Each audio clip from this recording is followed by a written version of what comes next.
এরা ফেল মারবে 100%। Fail মারলেও tension নাই, অটো পাস। ঠিক আছে? নারে তাকবীর, আরো জোরে লিল্লাহে তাকবীর। আজকের মাহফিল সফল হোক, কবুল হোক। নারে তাকবীর। বিপ্লব মানে জীবন দেয়া বসে থাকা নয়, সে কোনদিন আসবে না রে করো যদি ভয়। আসবে বিজয় রক্ত আর জীবনের বিনিময়, আসবে বিজয় রক্ত আর জীবনের বিনিময়। বিপ্লব মানে জীবন দেয়া বসে থাকা নয়, সে কোনদিন আসবে না রে করো যদি ভয়।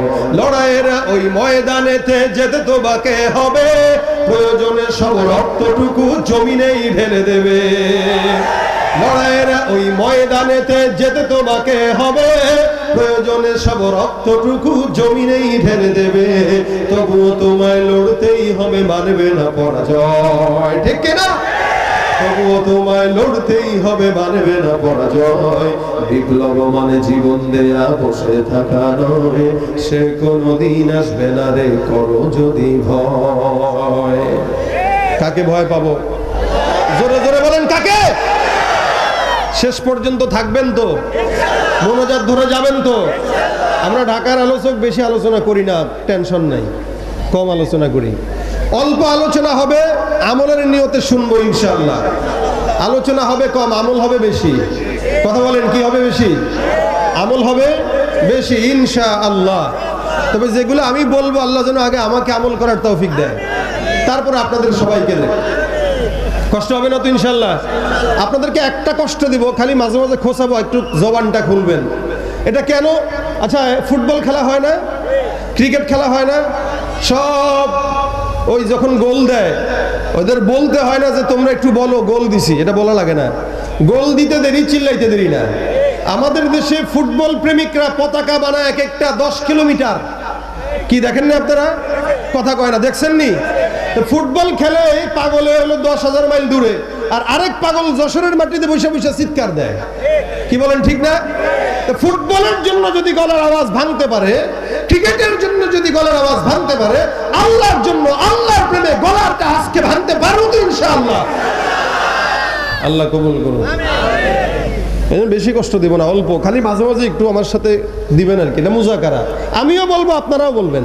আমি একা বললাম, আপনারা চুপ থাকলেন, তাহলে আমি মনে করবো আপনারা মনে আমার কথা বুঝেন নাই। ঠিক আছে তো ইনশাআল্লাহ? আল্লাহ পাক তৌফিক দান করুন। আজকের মজমাকে আল্লাহ পাক কবুল ফরমান, এটাকে জান্নাতি মজমা হিসেবে কবুল করুন। দেখেন ভাই আমার, আমি যদি আপনাদেরকে প্রশ্ন করি, এই জায়গাটায় আমরা যারা বসা, বলেন তো এমন কে আছেন যে জিন্দেগিতেও কোনোদিন গুনাহ করি নাই? আছেন কেউ? এই যে একজন আরেকজনের পিছনে ছুটেন, একজন আরেকজনকে নাড়াচাড়া করেন, কোন নিয়তে নাড়াচাড়া করেন বলেন? আমাদের দেশের চায়ের দোকানগুলো সবচেয়ে বেশি নাড়াচাড়ার জায়গা, মানে গীবতের জায়গা। এক একটা সংসদ, রুটি উঠানোর টাকা নাই, বিস্কুট উঠানোর টাকা নাই, কলা উঠানোর টাকা নাই, 32 ইঞ্চি টিভি একটা লাগায় রাখছে, বসে বসে দেখে আর গীবত করে। বক্তার গীবত, ইমামের গীবত, মুহতামিমের গীবত, নিজের পাছায় দোষের অভাব নাই, আরেকজনের টা খোঁচায়। আছে না নাই? তোরা কে দায়িত্ব দিলে আরেকজনকে খোঁচানোর? এই জন্য হযরত ওমর বলেন, হাসিবু ক্বাবলা আন তুহাসাবু। হযরত ওমর বলেছেন, তোমার হিসাব নেওয়ার আগে তুমি তোমার নিজের হিসাব মিলাও। নিজের হিসাব মিলাও।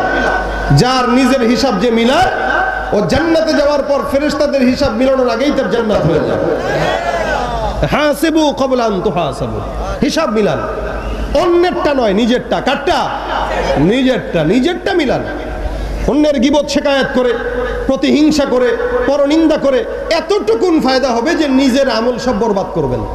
উই পোকা যেরকম কাঠ নষ্ট করে, এটা সেটা নষ্ট করে, আপনার এই সমস্ত অন্যের পিছনে লেগে থাকা নিজের আমল নষ্ট করে। এ কারণে নিজের হিসাব মিলানো। গুনাহগার নাই এমন কেউ নাই, সব গুনাহগার। নবীরা ছাড়া, সাহাবা আজমাইনরা ছাড়া, নবী রাসূল, সাহাবা আজমাইন, তাবেঈন, এদেরকে আল্লাহ পাক নিজ গুণে ক্ষমা করে দিয়েছেন। সুবহানাল্লাহ। নিজ গুণে ক্ষমা করে দিয়েছেন আল্লাহ। এরপরে যারা আছে, এরা অধিক সব গুনাহগার, সব গুনাহগার। আল্লাহ পাক গুনাহের মজাও যেভাবে বান্দাকে দিয়েছেন, গুনাহের সাজার ভয়টাও বান্দার দিলে দিয়ে দিয়েছেন। এই ভয়ের কারণেই তো ইমানদাররা গুনাহ করে না। আবার ভয় না থাকার কারণে ইমানদার গরু ছাগলের চাইতে নিকৃষ্ট হয়ে যায়। কি ঠিক না? কথা কি বুঝাইতে পারতেছি আমি? তাহলে দেখেন, গুনাহগার নাই এমন কেউ নাই। তবে হ্যাঁ, আমরা 2024 সালে একটু বেশিই গুনাহগার, কারণ আমরা ফিতনা খুব বেশি পেয়েছি। যার কারণে এমন ফিতনা পেয়েছি, 60 বছর 70 বছরের মুরব্বীরাও পর্যন্ত ফেসবুকে পড়ে থাকে সারাদিন। হ্যাঁ ঠিক না? ফিতনা। আমার চেয়ে ভালো যে 100 বছর আগে জন্মগ্রহণ করেছে সে, কারণ সে আল্লাহর নিকটবর্তী, রাসূলের নিকটবর্তী। যে রাসূলের যত নিকটে সে জান্নাতের তত নিকটে, আর যে রাসূল থেকে যত পিছিয়ে সে জান্নাত থেকে তত পিছিয়ে। আমরা তো অনেক সময় আমাদের আকাবির বুজুর্গানেদিনদেরকে গালি দেই, যারা ইসলাম বুঝে নাই। আমি বুঝছি ইসলাম, আমি হাদিস পড়ি, আমি তাফসীর পড়ি, আমি সহিহ হাদিস শিখছি। এরা কি বুঝে? অনেক সময় আমরা এটা বুঝাইতে চাই, কিন্তু এটা মনে রাখেন, যারা অতীতে চলে গেছে এরা হয়তো আপনার মতো বুঝে নাই, কিন্তু এরা জান্নাত ঠিকই কামাই করে নিয়ে গেছে। আর আপনি খুব বেশি বুঝার কারণে শয়তান কামাই করেন, জান্নাত কামাই করতে পারেন না। এই জন্য অতীতের লোকদেরকে গালি দিয়েন না, এরা জান্নাতের নিকটবর্তী। আল্লাহ পাক বলেন, ওয়াস-সাবিকুনা আস-সাবিকুন উলাইকাল মুকাররাবুন ফি জান্নাতিন নাঈম সুল্লাতুম মিনাল আউয়ালিন ওয়া কলিলুম মিনাল আখিরিন। আচ্ছা, আমি যেটা তেলাওয়াত করলাম এটা কি আপনারা শুনছেন কোনোদিন? কথা কয় না। সূরা ওয়াকিয়া, এটা কোনটা? আমার আল্লাহ পাক রব্বুল আলামিন যারা বলে, যারা সাবিকিন হয়ে গেছে, এরাই তো আমার মাওলার নিকটবর্তী, এরাই তো জান্নাতের নিকটবর্তী। অধিকাংশ বান্দারাই তারা জান্নাতি। আর পরবর্তীতে যারা আসবে, জামানা যত সামনের দিকে আগাবে, এরা অধিকাংশ জাহান্নামী। আল্লাহ পাক রব্বুল আলামিন পয়গম্বরকে প্রেরণ করেছেন, প্রত্যেকটা নবী রাসূল জান্নাতি, কোনো সন্দেহ আছে? সাহাবা একদম জান্নাতি, কোনো সন্দেহ আছে? না না। এরপরে যত মানুষ আসবে, যে ব্যক্তি যত আমার পয়গম্বরের নিকটবর্তী, এই ব্যক্তি তত আল্লাহর জান্নাতের নিকটবর্তী। আর যে ব্যক্তি যত রাসূল থেকে দূরবর্তী, সে তত জাহান্নামের নিকটবর্তী, জান্নাত থেকে দূরে। হে মুসলমান নবীর উম্মত, খুব বুঝবেন। কারণ কি, এক সময়ের জামানা আর আজকের সময় এক নয়। আমি আমার বাচ্চাকালের অবস্থা যদি বলি, আমরা ছোটবেলায় দেখেছি আমাদের দাদিরা, আমাদের চাচারা, আমাদের চাচিরা সকালবেলা যখন উঠত, প্রতিনিয়ত সকালবেলা একবার তেলাওয়াত, সন্ধ্যার দিকে আরেকবার তেলাওয়াত করতো। ঠিক কিনা বলেন তো? আগে মহিলাদেরকে দেখতাম, কোন হুজুর মানুষ তো দূরের কথা, পুরুষ মানুষ দেখলে গাছের আড়ালে পলায় যাইতো। আর এখন মহিলারা মানুষ দেখলে গাছের আড়ালে তো পলাবে দূরের কথা, সামনে এসে হুমড়ি খেয়ে পড়ে, না জানি গায়ের উপর উঠে যাবে অবস্থা এরকম। এটা হলো বর্তমানের হালত। আগের কালের জামানায় দেখলাম আমাদের চাচাদেরকে সকালবেলা ফজরের নামাজের পর তেলাওয়াতের মধ্যে ডুবতো, সূরা ইয়াসিন পড়তো, বিকেল বেলা ওয়াকিয়া, আবার রাত্রিবেলা ঘুমের আগে সূরা মুলকের তেলাওয়াত। চাচিদেরকে দেখতাম সকালবেলা সূরা ইয়াসিন তেলাওয়াত না করে কোনোদিন ভাত রান্না করতো না, সন্ধ্যার দিকে ওয়াকিয়া তেলাওয়াত না করে বিছানা ঝাড়তো না। এমন সুন্দর সময় ছিল। আমিও যখন ছোট ছিলাম, আমি আমার বাবা মার তেলাওয়াতের আওয়াজে ঘুম থেকে আমি আমার জেগে উঠতাম। সকালবেলা ফজরের নামাজের পর যখন জাগতাম, তাকায় দেখতাম আব্বার কানের তেলাওয়াতের আওয়াজ আমার কানে ভেসে আসতো, মায়ের জিকিরের আওয়াজ আমার কানে ভেসে আসতো। আমরা ছোটবেলায় আমাদের মা বাবার কোরআন তেলাওয়াতের আওয়াজে ঘুম থেকে জেগেছি। আর বর্তমান সময়ের ছোট ছোট বাচ্চারা মা বাবার মোবাইলের, ফেসবুক আর ইউটিউবের আওয়াজে ঘুম থেকে জাগে। পার্থক্যটা এখানেই। এই জন্য আল্লাহ পাক রব্বুল আলামিন বলেন, উলাইকাল মুকাররাবুনা ফি জান্নাতিন নাঈম সুল্লাতুম মিনাল আউয়ালিন ওয়া কলিলুম মিনাল আখিরিন। আমার আল্লাহ পাক রব্বুল আলামিন বান্দা গুনাহগার বান্দাকে আল্লাহ কখনো কখনো আবার সুন্দর করে হতাশার বাণী থেকে বান্দাকে ফেরত দিয়ে বান্দাকে আশার বাণী শুনিয়েছেন। গুনাহগার বান্দাকে আল্লাহ পাক রব্বুল আলামিন সুন্দর করে শোনায় দেয়, হে ইমানদার, লা তাকনাতু মির রাহমাতিল্লাহ ইন্নাল্লাহা ইয়াগফিরুদ যুনুবা জামিআ ইন্নাহু হুয়াল গফুরুর রহিম। ভাইরা আমার, আল্লাহ পাক রব্বুল আলামিন জানে বান্দা গুনাহ করবে, এই কারণে তো ফেরেশতারা নিষেধ করেছিল মালিক বাড়ানোর দরকার নাই। বর্তমান সময়ে কে কাকে কেমনে মারলো, কেন মারলো, যে মরে সেও জানে না, কে মারলো, যে মারলো সেও জানে না। সকালবেলা এমনি হুটহাট করে একটা জিনিস নিয়ে মারামারি, বিকেলবেলা লাশ বাসায় ফিরলো। এই যে শেষ জামানার হালও তেমন হয়ে গেছে। এই মুহূর্তে আল্লাহ পাক তার বান্দাকে বলেছেন, হে ঈমানদার, টেনশনের কারণ নাই, খবরদার জেনে রাখবা, লা তাকনাতু মির রাহমাতিল্লাহ, আল্লাহর রহমত থেকে নিরাশ হওয়া যাবে না। কারণ আপনার গুনাহ যেখানে শেষ, আমার মাওলার দয়া সেখান থেকে শুরু, ঠিক কিনা? আল্লাহ পাকের দয়া আছে না নাই? বেশি না কম? নেতার চাইতেও বেশি? হ্যাঁ, কি বলেন? কে জানি বলল না। হ্যাঁ, আমাদের দেশে নেতার প্রতি এত মহব্বত রাখে যে নবীর প্রতি এত মহব্বত তার নাই। এই কারণে আমরা অতীতে দেখেছি বিশ্ব নবী মুহাম্মদুর রাসূলুল্লাহকে যারা গালি দিয়েছে এদেরকে ছেড়ে দেওয়া হয়েছে, আর উলামায়ে কেরাম যারা এদেরকে ধরে ধরে জেলখানার ভিতরে ভরা হয়েছে। নেতার বিপক্ষে কথা বললে জেলখানায় দেওয়া হয়েছে, নবীর বিরুদ্ধে কথা বললে জেলখানায় জানায় ধরে রাখা হয়েছে। মনে রাখবেন, এ মুসলমান, আপনার নেতা যত বড় হোক না কেন, আপনার নেতা যতদিন আপনি তার পিছনে থাকবেন ততদিন আপনাকে দেখবে স্বার্থ শেষ টিস্যুর মতো ব্যবহার করে ফেলে দিবে। টিস্যুর মতো ব্যবহার তারা আপনাকে আমাকে করে। এই জন্য আপনার বিপদে সে একাই দোষ থেকে বিতাড়িত হয়ে যায়, আপনাকে নিয়ে যায় না। একা পলায়, আপনাকে নেয় না। আপনি কার পিছনে দৌড়ান, কার পিছনে ছুটেন? আপনার নেতা আপনাকে চিনেই না, যার কারণে একা চলে যায়। কেউ লুঙ্গি পরে আর কেউ দাড়ি শেষে তারপরে ধরা খায়। এখনো ছুটবেন তাদের পিছনে। হ্যাঁ, আবারও বলছি, আপনারা এটা মনে করেন না, আপনারা এটা মনে করেন না এদেশ মনে হয় দুর্নীতি থেকে মুক্তি হয়েছে, এদেশ মনে হয় স্বৈরাচারী থেকে মুক্তি হয়েছে। না, হয় নাই, হয় নাই। কিয়ামত পর্যন্ত হবে না যদি কোরআনের আইন বাস্তবায়ন না হয়। এক চোর যাবে, আরেক চোর বসবে, এক সন্ত্রাস যাবে, আরেক সন্ত্রাসী বসবে, এক দুর্নীতিবাজের বিদায় হবে, আরেক দুর্নীতিবাজ বসবে। ইসলাম ছাড়া, খেলাফত ছাড়া শান্তি আশা করা যায় না, যাবে না, যাবে না, ঠিক কিনা?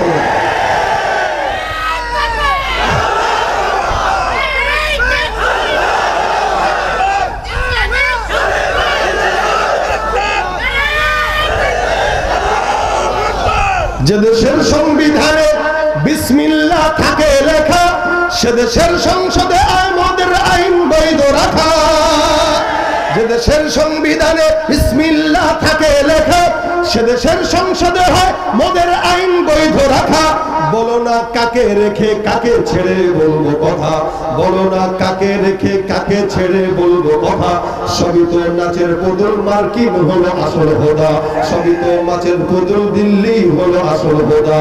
দেশটা নয়তো কারো বাপের ভিটা, করবে মন চাহিলেই যখন যেটা। দেশটা নয়তো কারো বাপের ভিটা, করবে মন চাহিলেই যখন যেটা। দেশটা লক্ষ মায়ের ইজ্জতেরই দামে কেনা, মাটিতে মিশে আছে লাখ শহীদের রক্ত কণা। দেশটা লক্ষ মায়ের ইজ্জতেরই দামে কেনা, মাটিতে মিশে আছে লাখ শহীদের রক্ত কণা। শহীদের রক্তের দামে কেনা মোদের সোনার ভিটা, শহীদের রক্তের দামে কেনা মোদের সোনার ভিটা। তবে কেন অভ্যাস হলো বিদেশিদের কদম চাটা, তবে কেন অভ্যাস হলো বিদেশিদের কদম চাটা। দেশটা নয়তো কারো বাপের ভিটা, করবে মন চাহিলেই যখন যেটা। ঠিক কিনা বলেন? কষ্ট পাইছেন কেউ একটু? ইসলাম ছাড়া শান্তি আছে? আসবে একের পর এক, একের পর এক, একের পর এক। পরিবর্তন হবে ঠিক, কিন্তু শান্তি মুসলমানের হবে না কোরআন ছাড়া। ঠিক কিনা বলেন? শান্তির বিনিময়, শান্তির একমাত্র পথ হলো ইসলাম। এই ব্যাপারে আপনাদের কোনো সন্দেহ আছে? যা কথা আমার এটা না, কথা বলছিলাম ওইটা। বান্দা যত যেখানে গুনাহ শেষ, দুনিয়ার মানুষের মতো আল্লাহ মানুষের বন্ধু এরকম না, 2 নম্বর বন্ধু না, 1 নম্বর বন্ধু। রাত্রি 3টা হোক, 2টা হোক, 2:30টা হোক, মালিককে ডাকবেন, মালিক শুনে না, কথা কয় না। আপনারটা শুনে আমারটা শুনে না, এরকম কিছু? আচ্ছা, দুনিয়ার কোনো মানুষকে একবারের জায়গায় 10 বার ডাকবেন, বেজার হয়ে যাবে, কিরে এতবার ডাকো কেন? কিন্তু আল্লাহকে যা ডাকলে আল্লাহ পাক বেজার হয়ে যায়। এটা হলো বন্ধু। এই কারণে আল্লাহ পাক রব্বুল আলামিন বলেন, ফাযকুরুনি আযকুরুকুম ওয়াশকুরুলি ওয়ালা তাকফুরুন। আমাকে আগে স্মরণ করো, তারপর আমি তোমাদেরকে স্মরণ করব। ঠেকাটা আপনার আর আমার, ঠেকাটা আল্লাহর নয়। যার কারণে আল্লাহ পাক বান্দাকে জানায় দেয়, হে ইমানদার, তুমি আমাকে ডাক দাও। কেমনে ডাকবা বলো? যদি একবার ডাকো 10 বার সাড়া দিব। 1 বিঘা আগাও 1 হাত আগাবো, 1 হাত যদি আগাও 10 হাত আগাবো। আল্লাহ পাক রব্বুল আলামিনের দিকে বান্দা একটু আগায়, আল্লাহ পরিপূর্ণটা আগায়। কোন বান্দা জমিনের মধ্যে আল্লাহকে 1000 মানুষের সামনে ডাক দেয়, আমার আল্লাহ আসমানের হাজার হাজার ফেরেশতার সামনে বান্দার জিকির আদায় করে। এ ভাইরা আমার, এই কারণে বান্দা গুনাহগার, এটাই তো স্বাভাবিক। গুনাহ করবে মুমিন, আমার আল্লাহ পাক রব্বুল আলামিন ক্ষমা করার জন্য বান্দার জন্য অপেক্ষমান। যার কারণে আল্লাহ পাক বান্দাকে আসমানে এসে ডাক দেয়, আলামিন মুস্তাগফির, এমন কোন চানেওয়ালা চাও, বলো চাও, আমি আল্লাহ তোমাকে দেওয়ার জন্য হাজির। আল্লাহ পাক রব্বুল আলামিনকে বান্দা যদি ডাকার মতো ডাকে, আমার মাওলা শুনে। এই জন্য নবী করিম সাল্লাল্লাহু আলাইহি ওয়াসাল্লাম হাদিসের মধ্যে বর্ণনা করে, কোন ইমানদার বান্দা যখন একবার বলবে আস্তাগফিরুল্লাহ রাব্বি মিন কুল্লি যামবি ওয়া আতুবু ইলাইহি, আমার পয়গম্বর বলে এতটুকুন শব্দ যদি কোন ইমানদার বান্দা তার জবান দিয়া বলে, আল্লাহ পাক রব্বুল আলামিন ওই বান্দার গুনাহ যদি সমুদ্রের ফেনা পরিমাণ সমান হয়, আল্লাহ পাক ক্ষমা করে দেয়। সুবহানাল্লাহ, জোরে বলেন আওয়াজ দিয়ে। এ ভাইরা আমার, আমার আল্লাহ পাক রব্বুল আলামিন বান্দা যদি ক্ষমা চায়, মাফ তো করেই। কখনো কখনো বান্দার চোখের পানি বের হয়ে নিচে পড়ার আগে আল্লাহ পাক বান্দারে ক্ষমা করে দেয়। এ মুসলমান নবীর উম্মত, হাদিস শরীফের ঘটনা থেকে আমরা যদি জানতে পারি, বলেন তো দেখি, সারা দুনিয়ার মধ্যে আদম থেকে নিয়ে মুহাম্মদ পর্যন্ত যত নবী আসছে, সব নবীদের উম্মতদের মধ্য থেকে আল্লাহ পাক সবচাইতে দামি উম্মত বানাইছেন উম্মতে মুহাম্মাদীকে, ঠিক কিনা? আপনার আমার সম্মান এত বেশি, যার কারণে আল্লাহর হাবিব বলেন, এত বেশি জমিনের থেকে বিদায় হওয়ার পর সব নবীর উম্মতদের মধ্যে আল্লাহ পাক রব্বুল আলামিন সবার আগে যে উম্মতকে জান্নাতে দিবে তারাই হলো আখির নবীর উম্মত। সুবহানাল্লাহ। আমাদের আগে কেউ যাবে না, জান্নাত খুলবে, ঢুকবো আমরা। আল্লাহ পাক এত সম্মানিত বানাইলেন, যেখানে আপনাকে আমাকে আল্লাহ পাক এত সম্মানিত করলেন, সেখানে অন্য সব নবীরা ফেল, নবীর উম্মতরা ফেল, আমাদের নবী আর আমরাই হলাম সবার আগে। সুবহানাল্লাহ।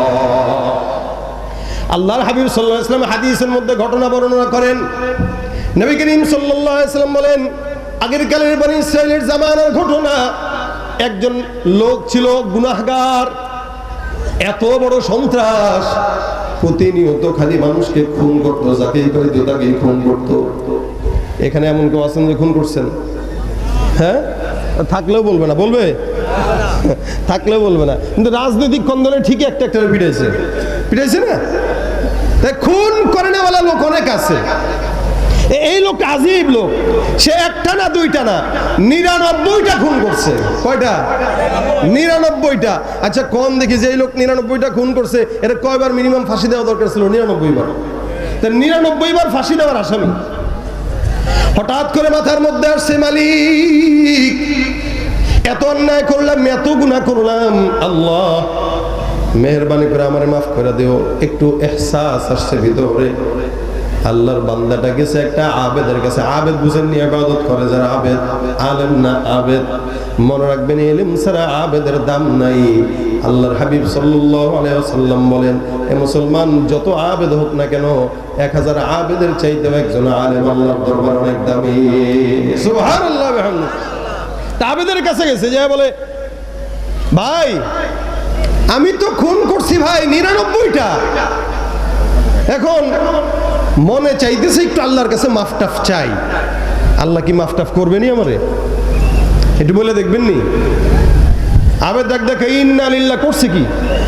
99টা খুন আপনি করছেন? বলে হ্যাঁ রে মিয়া, ভাগেন, আল্লাহ ঠেকা পড়ছে আপনার মাফ করবো। হ্যাঁ, বান্দার অভাব আছে। যান যান যান যান, সরেন। মাফ এত সোজা না। 99টা খুন করে মিয়া মাফ চাইতে আসছেন, কই পাইছেন এগুলা? বেচারা এমনিও সন্ত্রাসী মানুষ, ডাকাইত মানুষ, এর মেজাজ গেছে আরো গরম হয়ে, পকেটেই ছুরি ছিল। শালা আমি যদি মাফ না চাই তোর হয়তো শেষ করবো। ছুরিটা নিয়ে দিয়ে ধুপ করে দিছে পেটের ভিতরে ঢুকাইয়া। আগে ছিল 99টা, এখন হচ্ছে কয়টা? সেঞ্চুরি।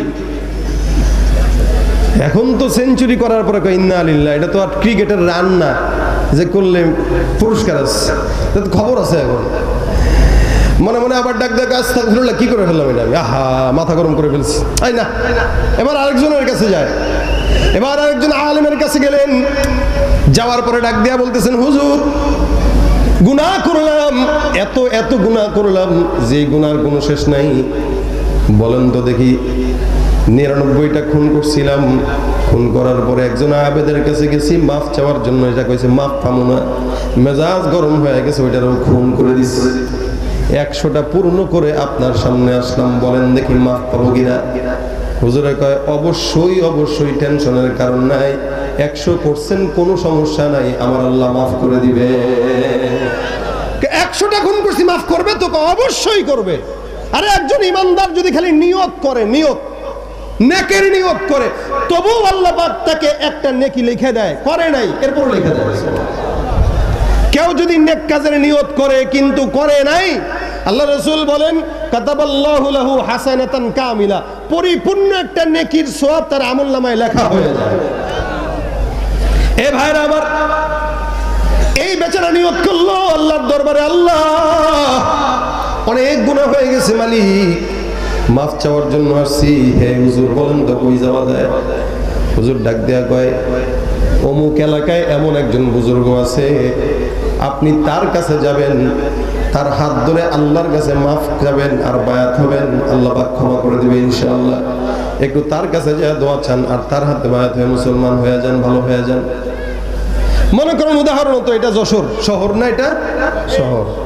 এখান থেকে মনে করেন ঢাকা যাইতে বললো, আল্লাহর বান্দাটা মাগুরা পর্যন্ত গেছে, আল্লাহ পাক ডাক দেয়া বলে জিবরাইল, আজরাইল এই লোকটার টাইম শেষ, এটা শেষ করে দাও। আজরাইল ডাক দেয়া কয় মালিক এটা তো তওবা করবে। আল্লাহ কয় যাও, মাফ মাফ তো না, তওবা তো করতে গেছে, হায়াত তো শেষ হয়ে গেছে, এটার হায়াত শেষ যেহেতু এটার জান কবজ করে নাও। আজরাইল জান কবজ করে নিল। বান্দা এখানে হায়াত শেষ, ঢাকা পর্যন্ত যাবার কথা, মাগুরা গেছে, বেশি গেছে না কম গেছে? কম গেছে। অনেক রাস্তা বাকি, এখনো প্রায় 170 কিলো বাকি। এ মুসলমান নবীর উম্মত, মাত্র গেছে অল্প রাস্তা, 50 কিলো বাকি আছে, 150 কিলো। ইন্তেকালের পর ফেরেশতারা দুই ভাগে ভাগ হয়ে গেছে, একদল কয় জান্নাতি আর একদল কয় জাহান্নামী। জাহান্নামের ফেরেশতারা কয় আল্লাহ এটা তো গুনাহ করছে, 100টা খুন করছে, মাফ কেমনে হবে? আবার জান্নাতের ফেরেশতা কয় মালিক এটা তওবার নিয়ত করেছে, তওবা করতে পারে নাই, জান কবজ করছো, আয় আল্লাহ এই বান্দা নিয়ত করছে, নিয়তের বদৌলতে মাফ করে দাও। আল্লাহ পাক রব্বুল আলামিন কয় যা যা, কার কথা শুনবো? তোরা কস একটা, এরা কয় একটা, একটা কাজ কর, এই বান্দা যে তওবার জন্য রাস্তায় রওনা হয়ে গেছে, দেখ বান্দা কোন জায়গায় যায় মারা গেছে। বান্দা তার ঘর থেকে যে স্থানটায় মারা গেছে ওই স্থানটা তওবার রাস্তা যদি বেশি হয় জান্নাতি, আর তওবার রাস্তা যদি কম হয় তাহলে জাহান্নামী। যাও মাপা শুরু করো।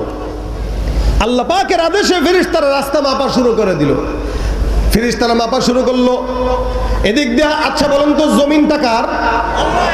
আমার আল্লাহ পাক রব্বুল আলামিন জমিনকে আদেশ দেয়, জমিন যে আমি আল্লাহ পাক রব্বুল আলামিন আদেশ করলাম যেই বান্দাটা বাসার থেকে তওবার দরজা পর্যন্ত রওনা হয়ে গেছে, বান্দার রাস্তা যে কম আমি আল্লাহ জানি, কিন্তু আদেশ করলাম যাও জমিন, আমি আল্লাহর আদেশে তুমি তওবার রাস্তা পর্যন্ত লম্বা হয়ে যাও। তুমি পারো করতে মোচন অভাব দুঃখী লোকের, তুমি পরম মুক্তিদাতা মালিকে জগতের, তুমি পারো করতে মোচন অভাব ভাব দুঃখী লোকে তুমি পরম মুক্তি দাতা মালিকে জগতের তোমার কাছে চাই যে পানা তোমার কাছে চাই যে পানা আমরা প্রতিদিন তোমার দয়ায় পূর্ণ আমার সারানি শিরি আল্লাহ তুমি দয়ার সাগর আল্লাহ তুমি দয়ার সাগর রহমানুর রহিম তোমার দয়ায় পূর্ণ আমার সারানি শিরি দয়া করছেন কে আল্লাহ এদিক দিয়া জমিনকে আদেশ দেয়া বললো জমিন লম্বা হয়ে যাও ফেরেশতারা মাপা শুরু করে দিল 1 হাত 2 হাত 3 হাত করে করে তাকায় দেখে বান্দা বাসার থেকে তওবার দিকে রওনা হয়ে গেছে বান্দার বাসার থেকে তওবার রাস্তাটা আল্লাহর আদেশে লম্বা হয়ে গেল আমার আল্লাহ পাক ডাক দেয়া বলে যাও বান্দার জন্য আমি আল্লাহ জান্নাত লিখে দিলাম এমন একজন বান্দা যেই বান্দাটা 100টা খুন করলো 100 খুন করার পরেও মালিক যদি তাকে মাফ করতে পারে তাও বনি ইসরাইলের বান্দা আপনার মতো আমার মতো গুনাহগার বান্দাকে আমার আল্লাহ ক্ষমা করতে পারে কি পারে না তাহলে চাওয়া লাগবে না কথা কয় না লাগবে কি না কার কাছে নেতার কাছে আল্লাহর কাছে এই জন্য আমার আল্লাহ পাক ডাক দিয়া বলেন ফাকুল তুস্তাগফিরু রাব্বাকুম ইন্নাহু কানা গফফারা হে বান্দা আমি বললাম তোমরা তোমাদের রবের কাছে ইস্তেগফার করো ইস্তেগফার মানে আল্লাহর কাছে মাফ চাওয়া ক্ষমা চাওয়া একটু শব্দ একটা আছে সাল্লাল্লাহু আলাইহি ওয়াসাল্লাম হাদিসে শিখিয়ে দিয়েছেন আস্তাগফিরুল্লাহ কি এতটুকু আর বেশি দরকার নেই কেউ যদি আস্তাগফিরুল্লাহ বলে আমার আল্লাহ পাক রব্বুল আলামিন তাকে maaf করে দেন এ মুসলমান আল্লাহ পাক রব্বুল আলামিনের এক বান্দা হাসান আল বসরি অনেক বড় একজন বুজুর্গ মানুষ উনি একবার মজলিসের মধ্যে বসা আমি যেমন আপনাদের সামনে বসা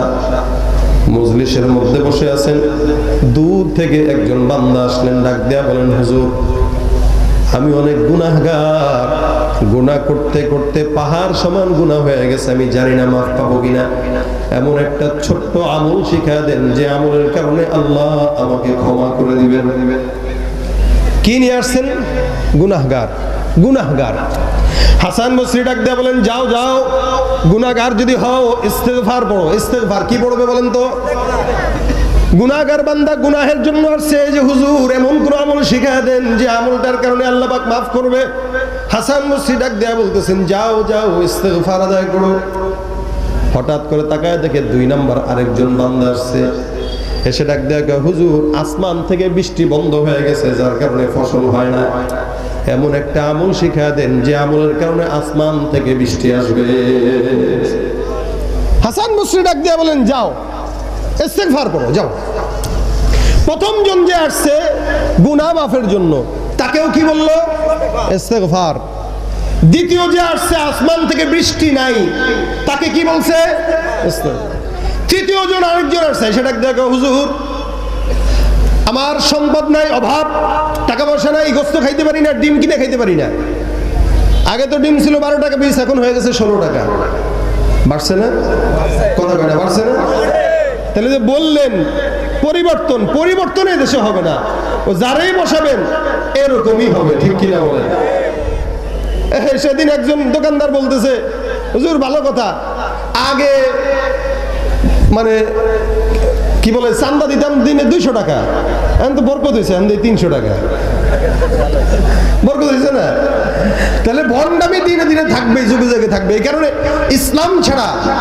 আল্লাহর রাস্তা ছাড়া শান্তি আশা করা যায় না আপনারা কি আমার এই কথাটা কষ্ট পাইলেন জনগণের কথা এগুলা এগুলা মানুষের দিলের কথা আমরা খেয়ে বাঁচতে চাই আমাদের খুব বেশি প্রতিদিন গোস্ত মাছ দরকার নাই অল্প একটু হইলেই হয় এইটাকে নিয়ে যারা রাজনীতি করে এরা কোনোদিন মানুষ হতে পারে না মানুষ হবে মুরগি যদি জানতো যে আমি ডিম পারি যেটা ফ্রি এটার দাম এত ও পাড়া বন্ধ করে দিত কষ্টে কেন পারবো আমি আর যেখানে যাই ভেজালেতে ভরে গেছে দেশটায়, ব্যবসায়ীরাও রাতারাতি কালো টাকায় হাত রাঙায়।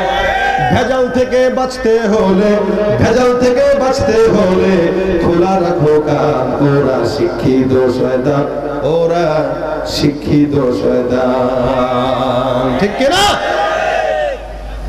তাহলে কিসের জন্য আসছে তৃতীয় লোক? টাকা নাই, টাকা নাই, অভাব। হুজুরে ডাক দেখো, হুজুর এমন কোন আমল দেন যে আমলের কারণে আল্লাহ পাক সম্পদ দান করবে। হুজুর জায়গায় যাও, বাসায় বসে বসে ইস্তেগফার করো। কি তিনজনকে একই আমল দিলেন। আবার 4 নম্বর একজনের সে ডাক দেখে, হুজুর আমার বাচ্চা নাই, এমন আমল শিখায় দেন যে আমলের কারণে সন্তান দিবে আল্লাহ। আমাদের দেশের মানুষ যদি বাচ্চা না হয় আজমির শরীফে যায়, খাজা বাবার দরবারে যায়, বন্ড পীরের কাছে যায়, বাবা গো একটা সন্তান দেন। আরে বাবা যদি কবরের মধ্যে কথা বলতে পারতো, বাবা বলতো, বাবারে আমার নিজেরই তো সন্তান ছিল না, তোর সন্তান দিব থেকে। বাবার দরবারে বিবি নিয়ে চলে গেছে, হুজুর একটু ফুয়াই দেন, এজন্য সন্তান হয়। হুজুরে তো ওই কোয়ালিটির বাপ। আমাদের দেশে মাজার গুলো যেগুলো আছে, যেখানে গাঁজা খাওয়া হয় আর পূজা করা হয়, এগুলো সব শিরকের আড্ডা। মনে রাখবেন, কোন পীরও জান্নাতে যাবে এটার কোনো গ্যারান্টি নেই। গ্যারান্টি আছে? কোন বাবার কাছে, পীরের কাছে, মাজারে যায় সন্তান চাওয়া যাবে? যাবে? কেউ যদি চায় ইমান থাকবে? বাবার দরবারে যায়, বিবি নিয়ে কয়, বাবা গো সন্তান দেন। বাবা কয় ঠিক আছে, বউরে আমার দরবারে এক সপ্তাহের জন্য চিল্লায় রেখে যাও, এতেকাফ এতেকাফ। বাবার দরবারে যদি বউরে এতেকাফে রাখেন, বুঝতে হবে এই বউয়ের সন্তান আপনার না, আপনার বাবার হবে। কথা বলেন ঠিক কিনা?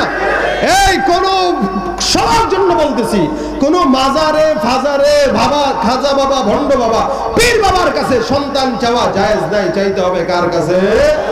পীরগিরিয়ার মাজার পূজা চলছে দেশটা জুড়িয়া, শিরকি আর ভণ্ডামিতে দেশটা গেছে ভরিয়া।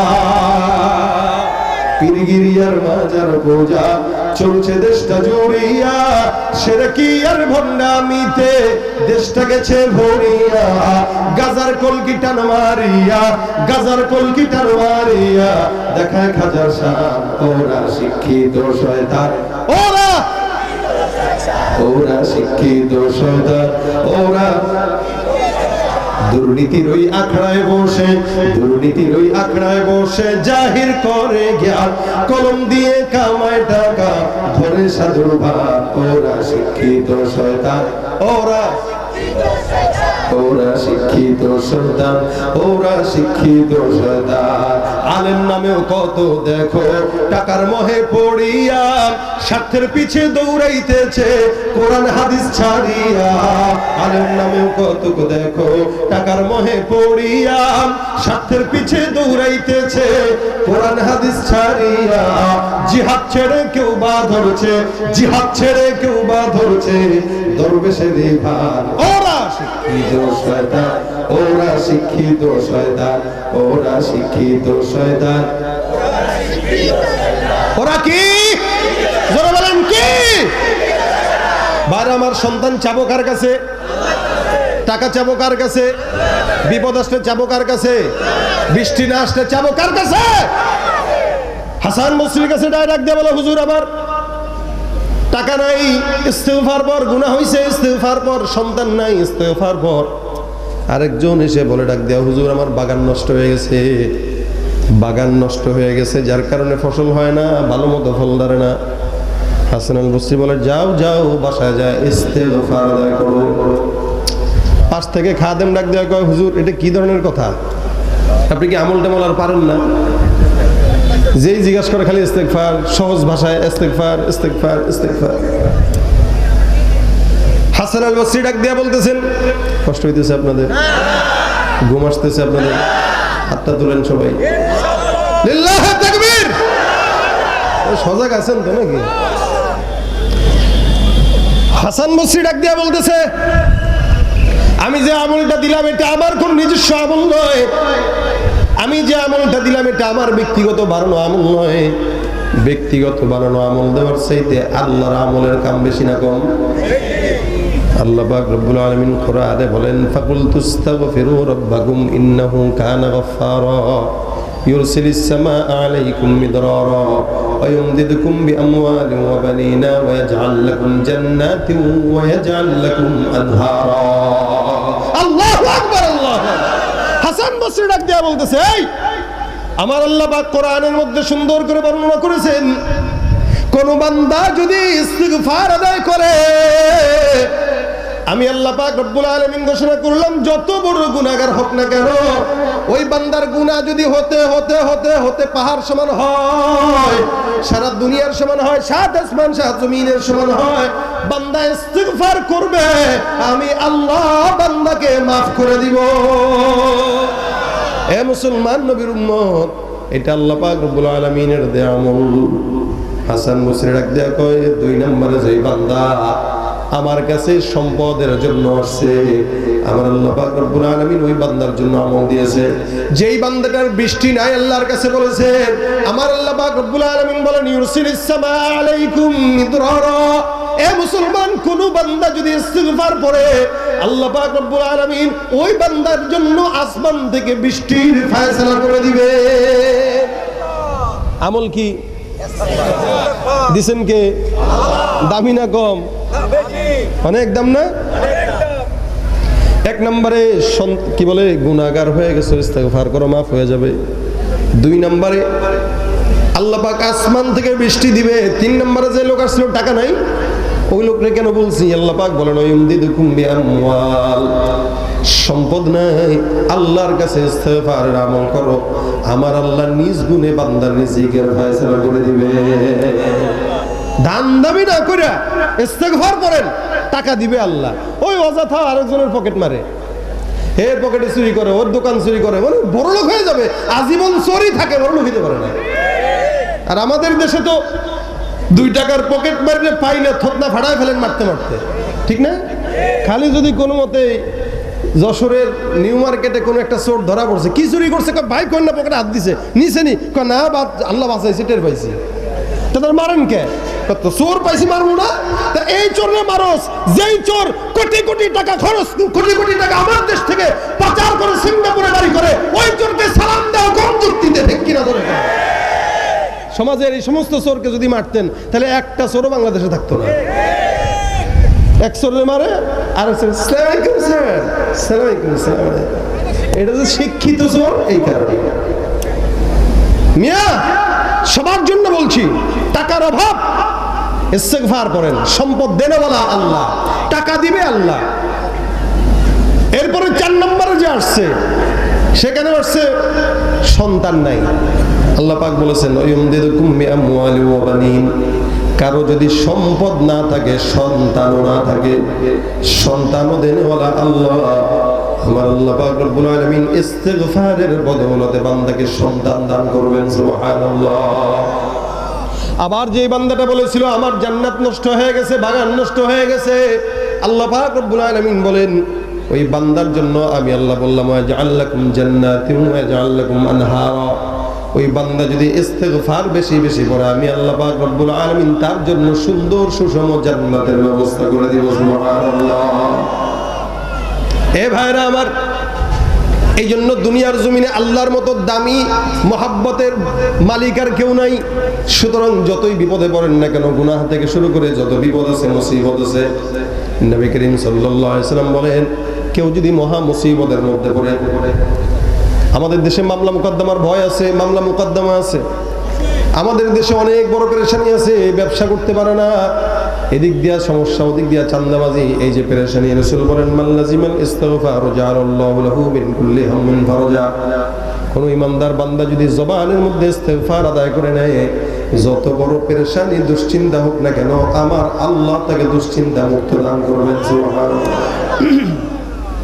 পেরেশান হয়ে গেছেন, ইস্তিগফার পড়েন। রাসূল সাল্লাল্লাহু আলাইহি ওয়াসাল্লাম বলেন যতই কঠিন কাজ হোক না কেন, চাকরি দিতে যাইতেছেন, ইন্টারভিউ দিতে যাইতেছেন, বাবার কাছ থেকে কলম পড়া না নিয়ে ইস্তিগফার পড়েন। আল্লাহ পাক রব্বুল আলামিনের হাবিব বলেন যতই বড় কঠিন রাস্তা হোক না কেন, আল্লাহ পাক রাস্তা সহজ করে দিবেন। সুবহানাল্লাহ। শুধু তাই নয়, রিজিকের অভাব যদি থাকে, ওয়ারযুকুহু মিন হাইতু লা ইয়াহতাসিব, এমন জায়গা থেকে রিজিকের ব্যবস্থা করে দিবে আল্লাহ পাক রব্বুল আলামিন। এমন জায়গা থেকে কল্যাণের ব্যবস্থা করবে, রিজিকের ব্যবস্থা করবে, রাসূল বলেন বান্দা কোনোদিন কল্পনা করতে পারবে না। হায় আমল একটাই, কিন্তু সমস্যা অনেক। বাচ্চা নাই, বিবি নাই, হ্যান নাই, তেন নাই, ঝামেলা আর ঝামেলা। আল্লাহ বলেন আমল একটা, একদম সহজ, গালও ব্যথা হবে না, মুখও ব্যথা হবে না, টেনশনও লাগবে না, টাকাও খরচ হবে না, কষ্টও হবে না, আমল ছোট্ট। আস্তাগফিরুল্লাহ। কি আস্তাগফিরুল্লাহ। নিজে পড়বেন, অন্যকে পড়াবেন, এটা হলো। আবার কেউ কেউ বলেন ইস্তিগফার যদি কেউ বান্দা পড়ে, কোনো বান্দা পড়ে, আল্লাহ পাক রব্বুল আলামিন ওই বান্দাটাকে মুস্তাজাবুদ দাওয়া বানায় দিবেন। সুবহানাল্লাহ। মুস্তাজাবুদ দাওয়া, মুস্তাজাবুদ দাওয়া বুঝেন তো আপনারা? এটা হলো আল্লাহর কাছে যেই দোয়াই কবুল চাবেন, ওই দোয়াই আল্লাহ পাক কবুল করে নেবেন। এটাকে মুস্তাজাবুদ দাওয়া বলা। যা চাবেন তাই আল্লাহ পাক কবুল করে নেবেন। ইমাম আহমদ ইবনে হাম্বল রাহমাতুল্লাহ আলাইহি অনেক বিশাল বড় একজন ইমাম, 4 ইমামের অন্যতম ইমাম। ইমাম আহমদ ইবনে হাম্বল রাহমাতুল্লাহ আলাইহি একদিন কোন একটা জায়গা দিয়ে হেঁটে যায়, এশারের নামাজ হইল, নামাজ আদায় করলেন, নামাজ আদায়ের পর মসজিদে থাকবেন, মসজিদে ঘুমানোর জন্য তৈয়ার হইতেছেন। খাদেম ডাক দেয়া বলে, কে? বলে আমি একজন মুসাফির। না না, মসজিদের মধ্যে থাকা যাবে না। আমাদের দেশে কিছু ভাইরা আছে, তাবলীগ জামাত যদি মসজিদে যায় দেখবেন বের করে দিতে চায়, পছন্দ করে না। মসজিদে সারাদিন মসজিদে অন্যরা গাঁজা করে এসে সময় ঘুমায়, এটা কিছু হয় না। আর বাংলাদেশের জাতীয় মসজিদ হলো সবচেয়ে বেশি অবহেলিত, বাইতুল মুকাররম সবচেয়ে বেশি অবহেলিত। যত বাইতুল মুকাররম আর পল্টনের গাঁজাখোর আছে সারাদিন মসজিদের ভিতরে নামাজ করার জন্য মসজিদে থাকে, কিন্তু আপনি একটু যে সুন্দর করে বসবেন, তেলাওয়াত করবেন, উঠাই দিব। এলো আমাদের দেশের মসজিদ। মসজিদ উন্মুক্ত করা দরকার সবার জন্য, 24 ঘন্টা খোলা থাকবে। কারণ একজন আল্লাহর বান্দা পেরেশানিতে থাকবে, মসজিদে যাবে যাতে তার দিল শান্তি হয়ে যায়, এটা উচিত ছিল। আচ্ছা আপনারা সত্যি করে বলেন, মসজিদে গেলে দিলে শান্তি লাগে কিনা? যত বড় গুনাহগার হোক। ইমাম আহমদ ইবনে হাম্বল মসজিদে থাকবেন, মুয়াজ্জিন থাকতে দেয় না, খাদেম থাকতে দেয় না। উনি রওনা হয়ে গেছেন রাতের বেলা, শীতের রাত, হেঁটে হেঁটে হেঁটে হেঁটে সামনের দিকে আগায়। যেতে যেতে যেতে যেতে হঠাৎ করে তাকায় দেখে একটা রুটির দোকান। কিসের দোকান? রুটি। রুটি। রাত্রিবেলা বাস স্ট্যান্ডের পরোটার দোকান খোলা থাকে, রুটির দোকান খোলা থাকে সারা রাত। একটা রুটির দোকান, একটা মাত্র যুবকটারে ডাক দেয়া বলো, যুবক ভাই আমি একজন মুসাফির, তোমার এই জায়গায় কিছু রাতটা আমাকে থাকার জন্য সুযোগ দেওয়া যাবে কিনা? যুবক ডাক দেয়া বলে, আপনি অবশ্যই আমার জায়গায় এখানে থাকবেন, যেমন যায় করেন, নাস্তাও লাগলে খান, কোনো আপত্তি নেই। যুবক ওনাকে জায়গা দিয়ে দিল। আহমদ ইবনে হাম্বল রাহমাতুল্লাহ আলাইহি বসলেন, চুলার মধ্যে আগুন পোহাইলেন, আর চুলার আগুনে সুন্দর করে বসে বসে কিতাব মুদ্রা করতেছেন। ইমাম আহমদ ইবনে হাম্বল রাহমাতুল্লাহ আলাইহি লক্ষ্য করলেন যুবকটা রুটি বানাইতেছে, বানানোর সময় বলে আস্তাগফিরুল্লাহ। কি বলে? রুটি উঠাইতেছে বলে আস্তাগফিরুল্লাহ, রুটি চুলায় দিতেছে আস্তাগফিরুল্লাহ। কেউ কেউ আসতেছে রুটি নেওয়ার জন্য, তার হাতে দিল বলে আস্তাগফিরুল্লাহ। আবার কেউ রুটি নিতেছে বলে আস্তাগফিরুল্লাহ, আবার টাকা দিতেছে বলে আস্তাগফিরুল্লাহ। অর্থাৎ যুবকটা যতক্ষণ আহমদ ইবনে হাম্বল রাহমাতুল্লাহ আলাইহি এখানে ছিলেন, ততক্ষণ তাকায় দেখে এই যুবকটার জবানের মধ্যে আস্তাগফিরুল্লাহ আস্তাগফিরুল্লাহর জিকির। ইমাম আহমদ ইবনে হাম্বল মনে মনে ভাবে, কি রে, এত বড় বুজুর্গ, এত বড় বুজুর্গ, একটা রুটিওয়ালা, এতক্ষণ ধরে আমি এখানে আছি, তার জবানে একটা শব্দ ছাড়া কোনো শব্দ আমি শুনতে পাচ্ছি না, এই যুবকটা কে রে? আহমদ ইবনে হাম্বল রাহমাতুল্লাহ আলাইহি ডাক দিয়া কয়, এ যুবক তুমি কে? যুবক ডাক দিয়া বলতেছে, হুজুর আমি একজন সাধারণ মানুষ। এত বারবার তুমি ইস্তেগফার কেন পড়ো? বলে ইস্তেগফার পড়ার কারণ হলো, ইস্তেগফারের কারণে আল্লাহ পাক রব্বুল আলামিন আমার মতো নালায়েক বান্দাকে মুস্তাজাবুদ দাওয়া বানিয়ে দিয়েছে। আমি এই আমলটা করে মুস্তাজাবুদ দাওয়া হইছি। আসলেই সত্যি? হ্যাঁ। কিভাবে বুঝলা? আমি আমার এই জীবনে যত দোয়া করেছি এমন কোন দোয়া নাই যেটা আল্লাহ কবুল করে না। আমি দোয়া করলে আল্লাহ কবুল করে নেয়। আমি বলছি আল্লাহ এটা দাও দিয়ে দিছে, আমি বলছি ওইটা দাও দিয়ে দিছে। এই জন্য এলাকার সব মানুষ আমার কাছে দোয়ার জন্য আসে। শুধুমাত্র আমল একটা, কোনটা? আস্তাগফিরুল্লাহ। তবে হ্যাঁ, আল্লাহ পাক রব্বুল আলামিন আমাকে মুস্তাজাবুদ দাওয়া বানাইছেন, সব সত্য। কিন্তু আমার সব দোয়া কবুল করলেও মালিক রব্বুল আলামিন আমার একটা দোয়া আজ পর্যন্ত কবুল করে নাই। আমি জানি না আমার এই দোয়াটা আল্লাহ মরণ পর্যন্ত কবুল করবে কি করবে না। ইমাম আহমদ ইবনে হাম্বল রাহমাতুল্লাহ আলাইহি বলেন, যুবক ভাই, তুমি যেই দোয়া আল্লাহর কাছে চেয়েছো, আল্লাহ পাক যেই দোয়াটা কবুল করে নাই, আল্লাহ পাক রব্বুল আলামিন ওই দোয়াটা আল্লাহর কাছে তুমি কি করছো আমাকে একটু শোনানো যাবে? তোমার মতো এমন একজন মুস্তাজাবুদ দাওয়া, সব দোয়া করেছো, আল্লাহ পাক রব্বুল আলামিন কবুল করছেন, কিন্তু এমন কোন দোয়া যেটা আল্লাহ কবুল করে নাই আমারে বলা যাবে কিনা? আহমদ ইবনে হাম্বল রাহমাতুল্লাহি আলাইহির কথা শোনার পর যুবক ডাক দিয়ে বলে, হ্যাঁ হ্যাঁ, আমি আল্লাহর দরবারে এতবার দোয়া করছি, আল্লাহ আমি জমিনের মধ্যে সব দোয়া করলাম, তুমি কবুল করলা, কিন্তু একটা দোয়া এখনো পর্যন্ত কবুল করো নাই। সেটা কি? আমি আমার মাওলার কাছে বলেছি, মালিক, এই জমিনের ভিতরে সবচেয়ে বড় বুজুর্গ আলেম দ্বীন ইমাম আহমদ ইবনে হাম্বলকে আমার নজরে একবার হলেও মরণের আগে দেখা দিয়ে দিও। আহমদ ইবনে হাম্বল ডাক দিয়া কয়, চোখের পানি ছেড়ে কেঁদে কেঁদে কেঁদে কেঁদে ডাক দিয়া বলে, যুবক রে, তুই কি জানোস তোকে আল্লাহ পাক কত পছন্দ করে, কত কবুল করে?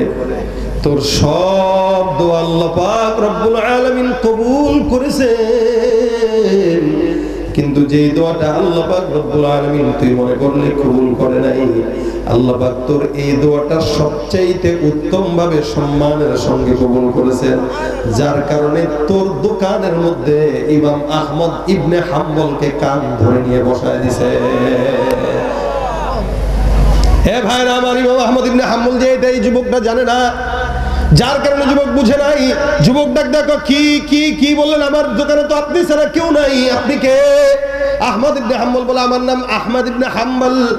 যুবকটা আল্লাহ ওয়ালাকে জড়ায় ধরে ডাক দেখো, হুজুর, ইস্তেগফারের এত ফজিলত আমি নিজের চোখে দেখলাম, এর চাইতে বড় ফজিলত পূর্ণ আমল আর আমি পাই না। এই জন্য ভাইরা আমার, ইস্তেগফার বহুত বড় ফজিলতপূর্ণ আমল, যেটা আমার আল্লাহ স্বয়ং দিয়েছেন। গুনাহ হয়ে গেছে তো পড়েন, বিপদে পড়েছেন তো পড়েন। আল্লাহ পাক আপনার সব মনের আশা পূরণ করার জন্য একটা আমলই যথেষ্ট। হাতের কাজ আছে, পায়ের কাজ আছে, জবানের কোনো কাজ নাই, জবানের একটা মাত্র কাজ বানায় রাখবেন, আস্তাগফিরুল্লাহ আস্তাগফিরুল্লাহ আস্তাগফিরুল্লাহ আস্তাগফিরুল্লাহ আস্তাগফিরুল্লাহ। বলেন তো, পড়তে কি গালে ব্যথা করে কিনা? হ্যাঁ, জিভে ব্যথা হয়। আচ্ছা বলেন তো, মাথার ব্যথা হয় কিনা? কপালের ব্যথা হয় কিনা? কানের ব্যথা হয় কিনা? কানের ব্যথা হয় না? কান ব্যথা হয় না? কথা বুঝেন নাই। কান কি ব্যথা করে কিনা? এমনি মাথা ব্যথা করে কিনা? পেটও ব্যথা করে কিনা? সব অঙ্গ ব্যথা আছে, লেকিন জিহ্বা কোনোদিন ব্যথা হয় না।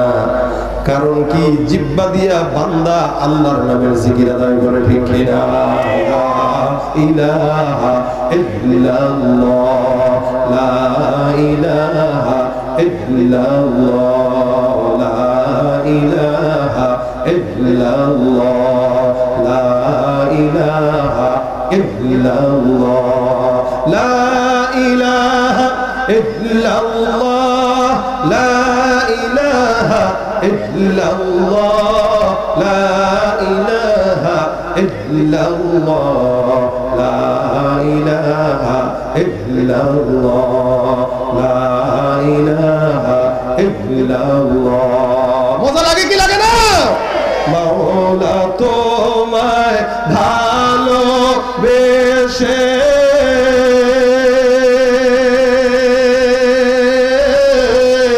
কলিজা পুড়ে গন্ধ আসে, মাওলা তোমায় ভালোবেসে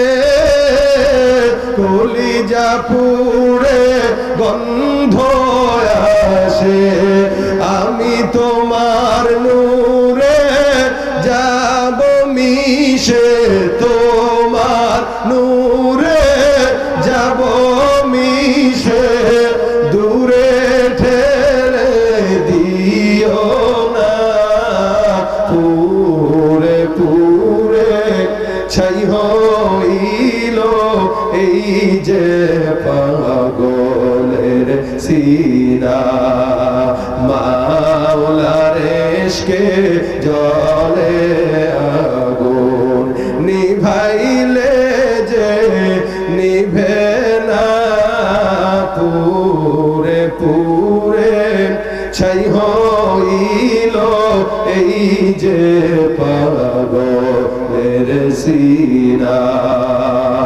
ধরা দিয়ে দাও না ধরা,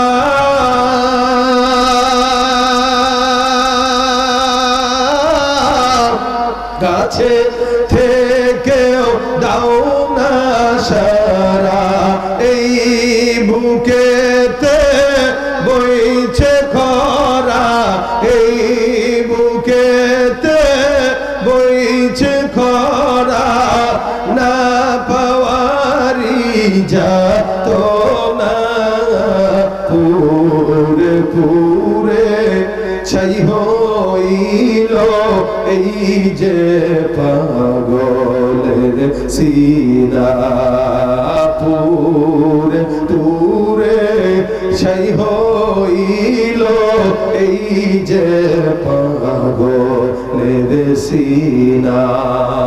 মহব্বত কার সাথে রাখবো?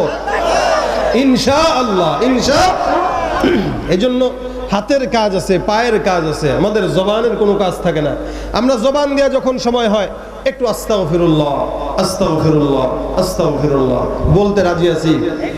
বিবিদেরকেও শিখাই দিবেন, রান্না করবা তো ইস্তেগফার করো, তরকারি কুটবা ইস্তেগফার করো, ঘর ঝাড়ু দিবা ইস্তেগফার করো, কাপড় চোপড় ধুবা ইস্তেগফার করো। যখন সময় হয় বিবি সহ, স্বামী সহ, বাচ্চা সহ আমল যদি এটা করতে পারি, হার ঝামেলা, হার বিপদ সব কিছুর থেকে আল্লাহ পাক আমাদেরকে আসান করবেন ইনশাআল্লাহ। কষ্ট হবে আপনাদের? আজকের এই মাহফিলের সার্থকতা তখন 10 জন যদি এই আমলটা করতে পারে। কি বলেন? আপনাদের বিশ্বাস হয়নি? এত বড় আয়োজন, এতগুলো মানুষ আসলেন, কিছু যদি বাসা পর্যন্ত নাই নিলাম তো কেন বসলাম? কিছু তো নিয়ে যাওয়া দরকার। এজন্য আমাকে যেন আল্লাহ পাক আগে আমল করার তৌফিক দান করে। নবী করিম সাল্লাল্লাহু আলাইহি ওয়াসাল্লাম বলেন, আমি নিজে প্রতিদিন 100 বার ইস্তেগফার করতাম। রাসূল যদি 100 বার পড়ে, আমাদের তো 1 কোটি বার পড়া দরকার। আমরা পড়ি না একবার। এই কারণে একটা মজমায় 10 জন বসলে গীবত শেখায়েত না করে ইস্তেগফার পড়েন। 10 জন বসছেন, গীবত হচ্ছে, শেখায়েত হচ্ছে, লাভ হইল কি? ইস্তেগফার পড়েন। ইস্তেগফার আপনাকে লাভ দিবে, টাকা দিবে, সম্পদ দিবে, সম্মান দিবে, বিপদ দূর করবে। আর গীবত করবেন, আমল নষ্ট হবে। অন্যের চিন্তা করা দরকার নাই, নিজের চিন্তা নিজে করেন। আমার জাহান্নাম, আমার জান্নাত, এগুলো হিসাব আমার। আরেকজনের আমি কেন চিন্তা করতে যাব, কেন বলতে যাব, কি দরকার আমার? এই জন্য আল্লাহ পাক যেন আমাদের সকলকে এই আমলটা করার তৌফিক দান করেন।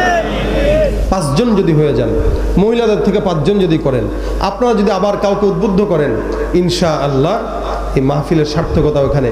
আমি বাসায় ঘুমায় থাকবো, আপনাদের আমলের কারণে বসে বসে আমি নিজে এই সওয়াব পেতে থাকবো ইনশাআল্লাহ। আল্লাহ পাক আমাদের সকলকে ইস্তেগফারের আমল করার তৌফিক দান করুন। এই মাদ্রাসা আপনাদের মাদ্রাসা, চমৎকার পরিবেশ, সুন্দর বিল্ডিং, সুন্দর মসজিদ, মাশাআল্লাহ। মাদ্রাসা যদি হয় এমনই হওয়া উচিত। এরকম মাদ্রাসা দেখলেও শান্তি লাগে, এখানে আসতেও শান্তি লাগে। কত চমৎকার মাঠ মাদ্রাসা, মসজিদ কত সুন্দর, মাশাআল্লাহ, মনে হইতেছে জান্নাত। তা এত সুন্দর প্রতিষ্ঠান আপনাদের এই এলাকায় আছে, আলহামদুলিল্লাহ। আপনারা সবাই এই প্রতিষ্ঠানের জন্য দোয়া করবেন, আল্লাহ যেন সমস্ত হাজাত গায়বী খাজানা থেকে পূরণ করে দেয়। প্রতিষ্ঠানের সব ছাত্রদেরকে আল্লাহ যেন দিনদার বানায়। আল্লাহ পাক দেশের যে অরাজকতার পরিস্থিতি, এই পরিস্থিতির সকল প্রকার অরাজকতা যেন আল্লাহ পাক দূর করে দেয়, দেশের পরিস্থিতি শান্তি করে দেয়। আমাদের জন্য উত্তম একটা রাহবার যেন আল্লাহ পাক ব্যবস্থা করে দেয়। সকলে ইস্তিগফার করুন। আস্তাগফিরুল্লাহ রাব্বি মিন কুল্লি যামবিন ওয়া আতুবু ইলাইহি, লা হাওলা ওয়া লা কুওয়াতা ইল্লা বিল্লাহিল আলিয়্যিল আযীম। আস্তাগফিরুল্লাহ রাব্বি মিন কুল্লি যামবিন ওয়া আতুবু ইলাইহি, লা হাওলা ওয়া লা কুওয়াতা ইল্লা বিল্লাহিল আলিয়্যিল আযীম।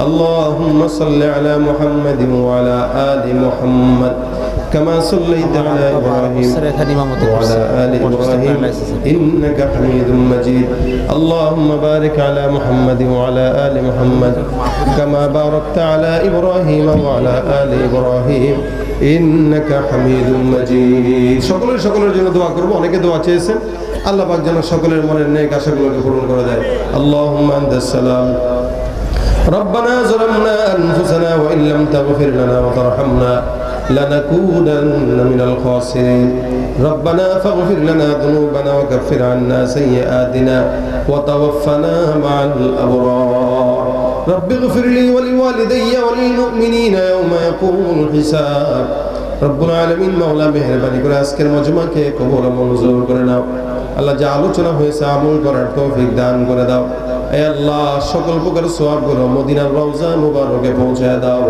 হে রব্বুল আলামিন মেহেরবানি করে আল্লাহ আমাদের সকলের জবানে ইস্তিগফারের আমল উঠায় দাও হে আল্লাহ পরনিন্দা হিংসা প্রতিহিংসা থেকে আমাদেরকে হেফাজত করো আল্লাহ হে রব্বে কারীম মেহেরবানি করে আমাদের ভিতরে অনেকে অসুস্থ দোয়া চেয়েছেন হে আল্লাহ এই মসজিদের 12 বছরের ইমাম সাহেব ইমামতি করেছিলেন আল্লাহ উনি অসুস্থ মুরব্বি হয়ে গেছে হে আল্লাহ উনাকে সুস্থতার হায়াত দান করে দেন হে আল্লাহ মা বোনদেরকে সুস্থতার হায়াত দান করেন হে আল্লাহ প্রত্যেকটা ঘরে ঘরে শান্তি বর্ষণ করে দেন রব্বুল আলামিন যুবকদেরকে দিনদার বানায় দেন নেককার বানায় দেন পরহেজগার বানায় দেন হে আল্লাহ পাঁচ ওয়াক্ত নামাজি বানায় দেন আল্লাহ হে রব্বে কারীম মেহেরবানি করে আল্লাহ আমাদের মধ্যে যাদের মা বাবা দাদা দাদি নানা নানি ভাই বোন আত্মীয় স্বজন অন্ধকার কবরে শুয়ে আছে প্রত্যেকের কবরগুলোকে জান্নাতের বাগান বানায় দেন আল্লাহ রব্বুল আলামিন যাদের মা বাবা জীবিত আল্লাহ মা বাবাকে সুস্থতার হায়াত দান করেন হে আল্লাহ অভাবগ্রস্তদের অভাব দূর করে দেন ঋণগ্রস্তদের ঋণ পরিশোধ করার তৌফিক দান করে দেন বিপদগ্রস্তদের বিপদ থেকে হেফাজত করেন হে আল্লাহ সন্তান সম্ভব নারীদেরকে আসানের সঙ্গে জমিনে সন্তান আসার তৌফিক দান করেন আল্লাহ যাদের সন্তান হয় না নেককার সন্তান দান করে দেন আল্লাহ বাংলাদেশকে হেফাজত করেন হে আল্লাহ ইসলামী রাষ্ট্র হিসেবে আল্লাহ আপনি দেশকে কবুল মঞ্জুর করে নেন আল্লাহ আর রব্বুল আলামিন আমাদের জবানে জিকির উঠায় দেন আল্লাহ মেহেরবানি করে আপনার হাবিবের রওজা জিয়ারত করার তৌফিক দান করে দেন যারা একবার গিয়েছে বারবার যাওয়ার তৌফিক দান করে দেন اللهم صل على محمد النبي الأمي وعلى آله وسلم تسليما আল্লাহ আপনার হাবিবের নামের উসিলায় আমাদের সকলকে আল্লাহ তুমি maaf করে দেন আল্লাহ আমাদের মাহফিলকে কবুল ও মঞ্জুর করে নেন মাহফিলে যারা এই পর্যন্ত বসছে আল্লাহ প্রত্যেককে দিনদার নেককার পরহেজগার হিসেবে কবুল ও মঞ্জুর করে নেন রব্বিরহামহুমা কামা রব্বায়ানি সগীরা রব্বিরহামহুমা কামা রব্বায়ানি সগীরা سبحان ربك رب العزة عما يصفون وسلام على المرسلين الحمد لله رب العالمين السلام عليكم ورحمة الله وبركاته